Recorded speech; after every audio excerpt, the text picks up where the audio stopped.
Hello, everyone, and welcome to Shooting the Shit with Johnny and Smith. I'm Johnny. And I'm Smith, and today we are talking about Judgment. Judgment is basically a Yakuza clone, Yakuza spin-off, action RPG, beat 'em up type of game. We are only allowed to talk about through Chapter 1 for this preview that we will be doing. So let's just get right into it. You play as, gosh, what was his name? They call him Tak. Is it Takumi? This lawyer guy right here. Yeah, I've gone with Tak as well. So they call him Tak. We're going to call him Tak. And he starts as a lawyer. Like the very beginning of the game is pretty much this, where he got a murderer off, basically proved that he was innocent, only to find out that he was not so innocent as he gets back and murders his girlfriend, burns down the apartment. Turns out, that's enough to break a man's spirit, and he basically stops being a lawyer and becomes a detective. So, first thing you start off in this game is actually just a tutorial fight, which is pretty traditional. Like it's not a Yakuza game, but it's basically a Yakuza game. And you started off, and I will say the first thing I thought about the combat, I don't know about you, but it felt slow, a lot slower, despite the fact that the guys seemed to be working more finesse and speed as opposed to power. I don't know if you felt that way at the beginning or not. Yeah, it did feel clunkier at the start. It does open up as you progress the way, but it did feel a bit clunky. Yes, as you get skills, there's a skill actually that speeds up your time, speeds up the combo time. Then everything felt good, but at first it felt really slow. And I was like, all right, whatever, maybe it'll pick up, and it did. However, the next thing you are forced to do, and you only have to do this once in the first chapter, so I don't know why it starts you with this, is a chase sequence or a tailing sequence. That is, I failed this thing twice, by the way, because I had no idea what was going on. So you get up to this point and he gets a drink, right? And I was like, oh, okay, cool. So what, do I just got to go around him and wait, and I was like, I don't know. So I just sat in the alleyway. He turned around and walked into me and saw me, and I was like, okay, had to redo it again. So then I went to the other side. I was like, he's not looking. I just got to get to the other side. And then he went to the place that he was supposed to go, and I was stuck on the other side. And every time I tried to get around him, he would spot me. So I failed again, because to get behind him, I had to go around him. So the third time, I just waited in a spot for like 20 seconds, and it finally just cleared up. And this is not a way to start a video game. This is easily the worst thing in the video game that I had to experience in the first chapter, at least. And I've only just played the first chapter because I beat it last night. And oh boy, you never want to start a game like that. You probably agree with me on that, right, Smith? It's not fun. It's awful, and the whole detective vibe. I'm concerned it's going to be a focal point. I don't mind if it's maybe 3 the whole game. Right. I'll settle for that. But if it's something that's popping up all the time, because it's slow, it's boring. He didn't really do anything massively interesting. There wasn't any additional dialogue offering further insight into anything. It was just really, really slowly follow this guy. Hide behind something. Oh, no, not that. You can only hide behind certain things that we've said you can hide behind. Yes. So, yeah, it's easily the worst thing in Chapter 1. By a long shot. I did not enjoy it whatsoever. The biggest problem I had with it is at the end of it, you just got to beat this dude's ass anyways. So I don't know, why didn't I just do that to begin with? Because you knew it was coming. So isn't that the end of every mission in these games? Yes. Just beat the guy up? Exactly. So it's just like, why do I do this annoying part? Just let me beat him down. And you beat him down, yada yada, and then you jump into the kind of the main part of Chapter 1 is there's a guy. Again, you are not a lawyer. You still have your lawyer badge, but that you are not a lawyer in this instance. There's a guy that is, I believe, your former captain. I don't know if he was your captain, but he worked in the same clan as you used to work for, and he is effectively also he's got a murder rap basically that he didn't commit. There's this strange murders going on in Komarocha right now. Someone's taken out the eyes of these Yakuza people, and your former captain of the clan that you worked for is the guy that was put in jail for it. He was a dick, by the way. He's certainly, yes, he's very old school, I would say. He follows the rules, so he does come across as a dick quite often, because you left the clan, and then he speaks about your friend, Kaito, who was also former Yakuza in that clan, but he didn't leave, he was kicked out. So the captain doesn't like him very much, or you for leaving. So yeah, that's just how it goes. But you want to figure out, or you are tasked with helping find out who actually did this. And while you're doing that, you can go around and do mini games like I'm doing right now. Chapter 1 does not have very many video games. It's got the crane game, which is in all the Yakuza series. It's got this weird, I don't even know, what's the arcade shooters with the zombies? Night of the Living Dead. It's got one of those basically, but it takes place in the world of House of the Dead. Yeah, House of the Dead. That's the one. Yeah. Basically, it's an arcade shooter, and you just use this. It's a rail shooter, and you use the stick, shoot zombies, and you can get some rewards and things like that. It's not. I beat the first level, and then I just stopped. I was like, all right, I don't need to do this. Darts are back as well, and as you saw earlier, baseball. Outside of that, in Chapter 1, there's not a ton of mini games. You got like Space Harrier and stuff in the Sega place, but there's not a lot to do side mission wise. The thing I had the issue with that is typically common in the Yakuza games, though, isn't it? It's sort of the game expands and opens up. There is a menu. You can have a little geese through it and see if you can find anything. I haven't seen any mention of the hostess clubs or anything like that yet, so that's disappointing. But yeah, it's. And this is Kaito, your Yakuza buddy. He's honestly, he feels a lot more like Kiryu than right. And it's the first thing I thought. And it's one of those things where it's like, well, do you have to compare it to Yakuza? And it's like, yeah, you kind of do, because it's literally like in the vein of Yakuza. I don't believe they're connected worlds, but it's very, very same thing. You're in Komorocho and everything like that. There was a virtual reality mini game. It seemed to be. I was getting tickets for it, for playing the baseball game, but I couldn't enter it in Chapter 1. Like the door wouldn't open. So I'm guessing that opens up later and you can do something there. So running around in Komorocho in Yakuza, you run into bad guys a lot. Like a lot. I had to go out of my way to find the footage for fights in this game, because there wasn't a ton of people that wanted to mess with me in Chapter 1. A few thugs here and there, but anything outside of the story, I was not getting any major battles, which is way different from Yakuza. There's a lot more fighting going on in that game. This one, it's only so often, which I would prefer more bad guys to beat up on, because I like to play around with the combat. But hey, it's a different vibe. It's a different game. It's supposed to be having more law going on, but at the same time, this dude's got a fucking sword in the middle of the street, and there's a crowd clapping at me like, yeah, go beat him up. So I don't know. It's got a very weird tone going with it, as it tries to be a little bit more serious while still having the like I'm doing wall jumps and wall attacks and stuff. That's not in Yakuza. That's new. That is, honestly, that's one of my favorite things, because you can do a lot of damage if you hit them, but it's it's hard to hit, because you can't. I guess you could. I don't know. Can you hold R1 is lock on, but can you do that and run and jump off the wall and target a guy at the same time? I don't know. Have you been able to pull that off? With decent success. It's the stick is it's almost like a 4-point aiming rather than the 360. So like if you line him up in a straight line, you can get him every time. If he's slightly off center, it becomes a bit of a lucky mess. Gotcha. So let's go ahead and get into the actual combat of what Tak's doing here. Like I said, he's a lot faster than Kiryu. Certainly, he's not as big of a bruiser. He's got two stances. I think it's Tiger and Crane, from what I recall. I might be mistaken there. Yeah, it's one that focuses on single target and one that's better at groups. Yeah.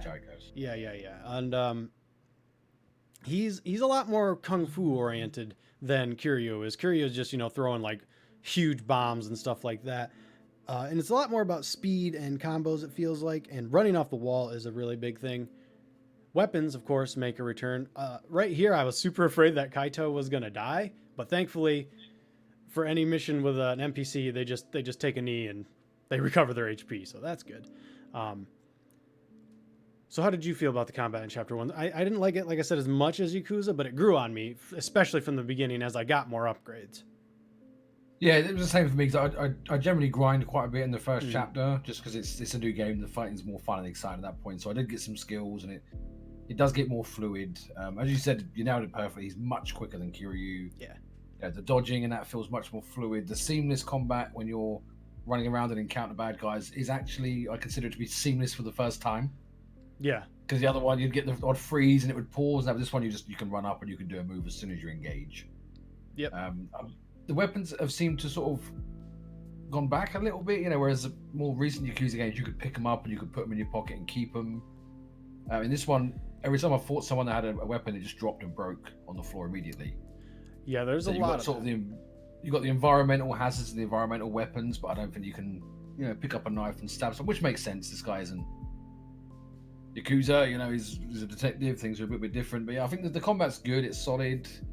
I don't know. I missed the power of Kiryu, the massive drop kicks, the big bombs. You know, so I'm hoping there's some more skills I can unlock that do that. But when you do that, run up the wall thing and jump off, and you need one dude in the face and then karate kick the other two in the head. Yeah, like that doesn't stop getting satisfying. You can do that 30 times in a row, and it feels great every single time.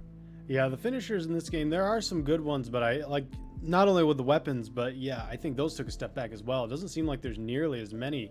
I got a lot of footage of me like grabbing a guy and like pushing him, like pulling him up like against a car and like seeing if I could do anything with a car, and I can't. And or like a pole, and I'm like, oh, maybe it's a new one. It's the same one where I just run up and knee him in the head. There's a lot less finishers, I feel like, and that's because there are less weapons in general. At the very end of chapter 1, you get like you're going up this building and this guy's carrying like literally a cardboard box full of a bunch of different weapons, and you run into them and they all fall on the floor and you can use them all. And there's like a sledgehammer, like a wooden sword, nunchucks and tonfas, all sorts of weapons that you just don't have access to out on the streets. And it's just like, oh, so they are here, you just don't get to use them as much. So that was unfortunate, because if you don't like the combat style of there's a cat cafe, by the way. Can't use it in chapter 1, but I was inside of it. If you don't like the combat style of Tak, then you could always just use a weapon and, you know, you can deal with it like that. But if there's not as many weapons, there's less options. And less options is never a good thing. Doesn't matter what game it is. You really want more options when it comes to combat. Because in Yakuza and the boss at the end of this one, they're tanks. They can take some freaking hits, man. Like, it gets pretty bad. I'm only playing on normal. I would assume that's what you're on as well, just because that's generally what we play. Oh, yeah, no, I've learned my lessons from past Yakuza games. Normal is where I stay. Yeah. Even on normal. Those battles can be long. Even on normal, it could be a 10, 15-minute boss fight. So yeah, I'm thinking the end of like Yakuza 0 when you're fighting that dude on the boat. It's just like, my God. It's just like, yeah. But that hasn't really changed. It's just that there's less weapons. And like you said, sometimes they'll drop the weapon, like a baseball bat. Generally that drops, but like a knife, that'll break. And for some reason metal pipes also break, but a metal baseball bat's good. So I don't know, that's just, maybe that's something like a skill later, like weapons have a less chance of breaking when you beat a guy down. I don't know. I think it's trying to enforce the narrative of the detective. You know, you're not a lawbreaker, You're not out to murder and maim. I think they're trying to force the player into a more legal solution to confrontation. Yeah, but a lot of times so far you just still end up beating the dude down. So I don't know. Right. It's not really makes a ton of difference. And it's not like in Yakuza when Kiryu's beating a dude down with a fucking sledgehammer that it's like, yeah, it's still brutal and he's probably dead, but hey, they let you do it. And yeah, there's also this drone thing, which, yeah. Not a fan. Tell me a game real quick that you had a good time with a drone in. Watch Dogs. Did you? I don't even remember. That was the only one I could think of with the drone, and I thought, yeah, it was actually quite tedious. Watch Dogs 2? Yeah, not the first one. Ubisoft loves their fucking drones, now I think about it, but it's just like, come on, man. It's very much like the tailing. It's just, why am I circling looking for all these fucking windows? And especially this bit, because you find the guy in one window and then it says, right, look from somewhere else, and you don't necessarily comprehend he has to travel to the next room. Yeah. So I checked the top room and he wasn't there, so I check all the other windows. I try and fly through the window. I check the roof, and it was just a cumbersome, really drawn out part that didn't need to be that drawn out. I'm hoping again that the drone doesn't take a center stage throughout the game, but I guess we'll have to wait and see. Yeah, absolutely. Yeah, it's just there's a lot of BS you got to go through to get to the like main parts of the game. Sometimes it feels like you got to unlock doors. I don't even know what I did last night with some like iron wire. Was I unlocking a door, or I don't know. I did something to a door that looked like I was unlocking it, but it wasn't a lockpick, and it was just another mini game. It's like, oh, and then you have to go through like, okay, how about this one, the key ring? that is just a little ridiculous. First off, you got this key ring with only 2 keys on it, and I go home to my. You do have a base of operations in this where you can put your little dolls up and other stuff in your room, things like that. But he's got a key ring, and there's 2 keys on it. I found 1 key for an office somewhere, and then there's my key, which is the key to use to unlock the door. You have to manually select the key, and since there's 2 keys, you can pick the wrong key, and you do that, and he's just like, oh, this is the wrong key. And it's like, well, no shit, it's the wrong key. Like, I don't know that. You should know that. It's just, there's just these little tedious things that don't really belong in video games, quite frankly. My concern is that there's a skill that you can unlock that makes him pick the right key every time. But the key ring is huge. You know, at the end of the game, am I going to be sitting there with 120 different keys trying to open my own office? Right. That's... Because again, it's just one of those where you just think about it and say, how does this get through? Like, did someone not in the team go, hang on, this is a really stupid idea? This isn't. Did someone not say this is not fun? Because it's right. Not. Like if you're not. I think the bit you're on now, where you decipher the thing to get the save. Did you get the code to the door upstairs? Yeah. Eventually, I had to go beat someone down. I think for it. Again, it's like, well, why did I bother sneaking in if I could just beat someone down? Right. But I do like the sort of the branching off bits with the little hidden bits and stuff. There's a couple of those in chapter 1, so I'm hoping that sort of stays throughout. Yeah, there are conversation choices, and I think it's this footage actually. There's a conversation. The guy, I was just pressing X because I was just like, I want to get through this because I was getting irritated with it. He says something, and then no, I was irritated with this part because I broke the heater down below. And then my guy says something like, I don't know how to repair an air condition unit, while the other guy is saying, I'm freezing. It's like, well, what do you mean? Like, you want me to fix the air conditioner for the cold? I'm not entirely sure what you're getting at here, bud. And eventually you had to make a choice. I made the wrong choice, and I had to beat these guys down. So it's just like, oh, why am I bothering with the air conditioning part? Just let me beat them down. Like, I don't get it. So there's just a lot of, quite frankly, tedious and almost meaningless stuff in the game, to be honest. Because again, it's like, if the ultimate end goal is me just beating down a boss, then F it. Start me on the first floor and I'll work my way up, beating every single one of them down. I don't care. Maybe it's the harder path, but I want to do it. I thought the choices were fake because I got it right in this bit where you don't fight the guys. Oh, okay. But at the start of this mission, you get to choose how you approach it, right? Yes. You can storm the front door. There's like 4 different choices, and all of them, bar the one the game wants you to choose, don't actually do anything. So I just assumed from that point on, it was all the same. Every choice was just non-consequential, and it was just a dialogue option. What did you choose? Did you do this then? Do you have to do this? You have to be the repair guy. Whatever. Okay. Yeah, any other option you choose just goes no. Because I just thought that, like, the repair. I figured you could pick all the options. Yeah, I didn't realize, like, because I would have picked fight through the front door. And as you can see here, there's the choices. There are other choices during the investigations that actually get you bonus experience if you get them correct. This one is if you get it correct, I guess what happens? You just get to go up to the top without fighting? Yeah, you have to tell him you've got plastic surgery, and he buys that. Okay. All right. How am I supposed to get that one? Okay. So yeah. And then you get to the roof and you have to fight anyway. So it doesn't. Again, it just stops you having this one fight. So if you look at it, the fighting's the best thing in the game. Right. The right choice stops you having that fight.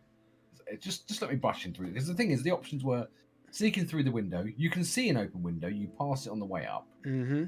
Go through the front door. You can do that anyway. Or the options should have all been there because they would all been good fun.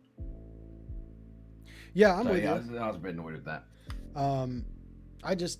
I feel like this is like they require you to do it might open up later. They're requiring you to do it now so you can understand how the lockpicking and all that works, I think, because you only have to do it once before this. So it's kind of one of those things to like get it ingrained in your head how it works. But the thing is, like, you go through here and you unlock all the doors, then you come back and you have to unlock them all again. And it's just like, so it's really just wasting time. I don't know. I get that it's a different game than Yakuza. It's more about being a detective and a lawyer, but Yakuza's just funner. To be real with you, the combat, like you said, the best part of the game, and there's a lot of times that it seems like it's trying to get you to avoid the combat to do the boring stuff. And it's like, I don't want to do the boring stuff. I want to fight. Like, this is why I play these games, and a lot of that seems to just be gone now. There are side quests. I didn't get any in chapter 1. I just saw them in the menu, so I know that they're there. Maybe get more combat oriented later. I'm not sure. They only let us go up to chapter 1. Yeah, I'm enjoying the game, just not as much as I would enjoy Yakuza. I feel like. I think that's where we've got to be careful here. We're sort of it's rather negative, but this is all comparing to Yakuza. You know, they're different games, but it's set in the same world, done by the same guys. It looks the same. It plays much the same. Yeah. You know, yes, it's a spin-off, but it is at its heart still a Yakuza game. They've made some big changes to the narrative, big changes to the way you play the game. But anyway, so it's still a very solid. The first chapter is really good fun. Yeah. I had a blast with it. But yeah, there's just some design choices that are a bit questionable. I love the detective thing because we don't really. There still isn't a game or a franchise that really touches on that. LA Noire was probably the best. Yeah.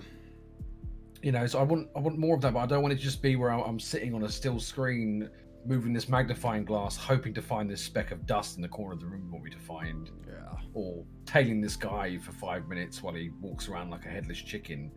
I want him to sort of push the envelope a little bit and give me something a bit more deeper and a bit more rewarding, maybe something a bit more, make me do the detective stuff. Let me use my ability to do it rather than just following the prompts the guy gives you. But then you've got to concern yourself for making it a bit too hard and making it frustrating. So I think they can, if the right balance is there, I think it'd be a lot of fun doing the detective stuff. But yeah. I've got a feeling it's just going to be there just to go through the ropes. It's going to be a bit dull and plain, but we'll have to see. Yeah, and we are doing a lot of comparisons to Yakuza because really I feel like anybody that's buying this game is probably a Yakuza fan already for the most part. If you haven't played Yakuza, like, I don't know what you're doing with yourself, like, go play it, quite frankly. But this game, so far, it's good. It's not as good as Yakuza, but it's good. And yeah, then this is the real heater guy who shows up a little bit late, so it's like, okay, right, pal. But I'm going to keep playing it. I don't really want to spoil what exactly happens at the end of the first chapter, but you do get a lot more detective work, story related stuff, like looking at like camera footage and stuff like that. Just finding clues, looking at the bodies. There's a lot of it that goes on that I don't have necessarily in the footage, not to ruin it, but there's a lot of detective. So it's kind of like they really just reduced the combat from Yakuza and then added more of the detective stuff, which makes sense. But like Smith said, I don't enjoy the detective stuff as much as fighting, and that's because it is just kind of boring, just scrolling around and looking for clues. It's just waiting for, and the thing is you have to scroll and then you have to hold like R2 to zoom in, which makes you move really slow. So, and there's probably a skill to speed that up, but I don't have it yet. But yeah, there's one you can get that when the magnifying glass hovers over the area you need to look at, it vibrates. That'd be a nice one. See, that should just be there to begin with. See, that's the thing. A lot of the skills are things. The same thing with the keys. Yes. Right? It's like they've intentionally fucked it up at the start so that when you get the skills, it feels like it should be. Right. It's like just don't fuck it up and let's give us a start. I don't have to go through and check all my fucking keys. Exactly. Like, it's only 2 at the moment, but like you said, it's huge. And look, man, knowing these games, without the side quests, you could realistically end up with like 45 keys easily. Right, but they do that, and then they make a change that's fantastic, where you don't have stamina anymore. Oh yeah, Oh my god. Sprinting is a toggle now instead of a hold button. You know, why don't they put that behind a bloody skill wall as well? Right. Yeah, it's really. It's just a couple of. What do you think of the mortal wound system? I didn't quite understand it. So if he hits me when I'm not in my, you're about to see the stance. It's actually mortal wounds right here. He only hit me once, but I guess, and I healed it like immediately. So it reduces your max HP. If you get hit with a mortal wound, you have to use this EX boost to prevent yourself from taking damage if you want to get hit during that. But it looked like I could probably, at least for this first guy who's, first boss, a joke basically, I could have probably dodged it. I could have ran because it does run out eventually. It's an interesting mechanic, but again, I don't know, it could be irritating later because this guy doesn't do a ton, but I could see a boss later being like, oh shit, 1 mortal wound and you're like at max HP half, and it's like, that's not good. Why? How'd you feel about it? I like it. One of my biggest things that I didn't really see as an issue until this with Yakuza was that, Kiryu's sitting there sometimes getting shot in fights where he's just kicking this dude's head in, and, my punch does as much as his bullet does. So I do like the idea of the mortal wound system. Again, if it does get really heavy later on, like 1 sword swipe, you're at half. Yeah. Because these games can be brutally difficult, even on normal. Some of the fights can be really insane. Yeah, like he gets So me as long as they cornered don't here. go, yeah, as long as they don't go too heavy on it, I think it'd be interesting. Just one of the things they added that I thought was quite a cool take on it. It is interesting. Like, yeah, like you said, ridiculous stuff happens to Yakuza all the time, though. Like during the story, a guy will get shot, and then like a turn later, it'll be like, or like a month later, it's like he's in the battle, like beating some dude's ass, and it's just like, you just got shot, bro, chill. It's just so it is, it is a good addition, certainly. It does. I feel like this game emphasizes blocking a lot more than dodging, though, which is a big issue for me because I'm a dodge guy, as I don't block at all, and the dodging, I don't like it quite as much in this game. The blocking, however, is much better. So when I do it, it's great. But that's just my opinion. If you're all about blocking, it won't really matter too much. But yeah, like I know we're harping on it for a lot of things, but it's still a very good game. It's because Yakuza set the standards so high, right? And this is right. It's a niche game, Yakuza, but it has a quality to it where, 1 minute you're sitting there trying to get a girl naked in a side quest, the next minute you're trying to topple a Yakuza empire. Right. It combines this wacky narrative with fun and exciting things. It's just a very special, unique game. It's one that's quite dear to me. I joined the franchise a bit late, but it's a fantastic franchise. And I think this is like when you walk into a store and you see Yakuza 7 and you've not played it before, you're not going to pick that up here. No. You don't understand the story, that kind of stuff. Yeah, so it's nice that they've got an entry-level title to a similar version of the franchise. But yeah, it's my expectations are very high, and my hope's still high. It's only the first chapter. They are usually quite slow in these games, so I'm fingers crossed. Yeah, I'm with you. I think it'll pick up. Like I said, towards the end, it was really picking up for me, especially in the combat wise. So I think this was just for them to explain, like, hey, there are going to be some detective parts. Don't worry, the ass whippings are coming. We got to get you used to this. And listen, I was here. I played the original Yakuza, and those of you that are fortunate enough to play Kiwami and not the original Yakuza, the original Yakuza is very rough. So this is their first one for Judgment. It's starting off, in my opinion, in a very, very good way. There does need to be some changes, I think, to the detective work, but I think that'll become very clear as like the reviews and everything come out. So I think they'll make adjustments for the next one. But yeah, so far enjoying it. I really should have looked this up before, but we are in the currently reviewing the game, but I don't know exactly when the reviews are come out. I think the game comes out June 25th. There we go. The game will be coming out June 25th, so expect some reviews somewhere before then. I'm not actually sure what the embargo is, but I would guess before, because usually the Yakuza games are pretty good when it comes to embargoes, at least 5 days or so. So, like I said, comes out the 25th. Is there anything else you want to touch on, Smith, before we wrap this up? As we are going into our 28th minute of what I thought was going to be a 10-minute video. So, yeah, the bike animation is still the same. Please change the bike animation when I do my finisher with it, because it's horrible. I love the bikes. I love beating people to death with bikes. Good, but yeah, it's a good start. Really looking forward to how it goes. Yeah, stay tuned for the review. All right. Well, that will do it for us. If you liked what you saw, got what you needed, you know how it goes. Like, comment, subscribe. See you guys in the next video. Later, Gators. Peace.